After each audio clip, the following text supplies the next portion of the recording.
Hi everyone, Al the Psych here. I have a quick video for you today for informational purposes only that I've entitled Self-Diagnosing.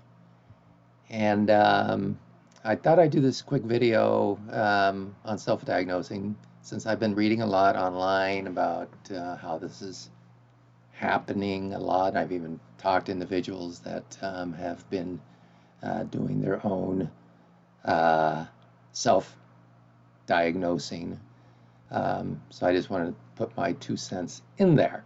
Now, I'm not immune to self-diagnosing. In fact, I'll go back decades when I was an undergrad at Cal State University, Long Beach. And I took a class on abnormal psychology, fascinating class taught by a psychiatrist that was from the VA next door to Long Beach State. And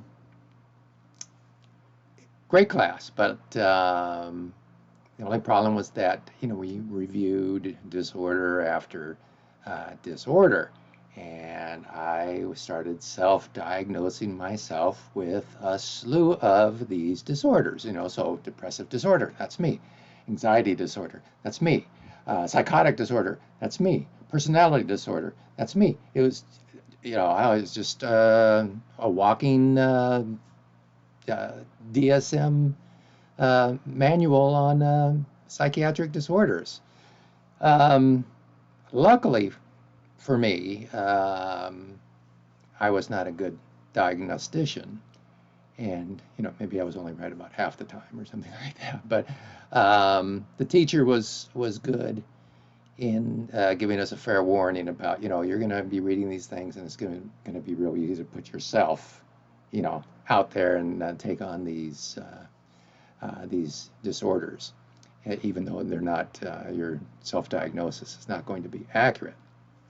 So what I found out is this is actually a fairly typical experience. If you start studying about disorders, it's real easy to fall into the trap of diagnosing yourself with disorders. A lot of the psych students tend to do that. I remember talking to several, and we're thinking, God, am I that? Am I that? Thing is, again, you really don't know at that point in time. You don't really know all the small nuances about the disorders. And my belief is that online now with all this access that we have to information, that a lot of people are looking up certain disorders and self-diagnosing. So, for instance, I've been reading a lot about individuals that are self-diagnosing themselves as being, on the autism spectrum, based on information that's presented. You can even find little tests and things like that. And I'm sure, self-diagnosing has tentacles and goes out to other disorders as well. So, what's the danger? Well, not getting help and accurately treating the correct diagnosis, especially for particular disorders. Okay, so I'll just go over one. I found an article from Psychology Today that was written back in 2010 by Dr. Pillay, and here's one of the things that he said, and I'll read this. One of the greatest dangers of self-diagnosis in psychological syndromes is that you may miss a medical disease that masquerades as a psychiatric syndrome. Thus, if you have a panic disorder, you may miss the diagnosis of hyperthyroidism or an irregular heartbeat. That's right. You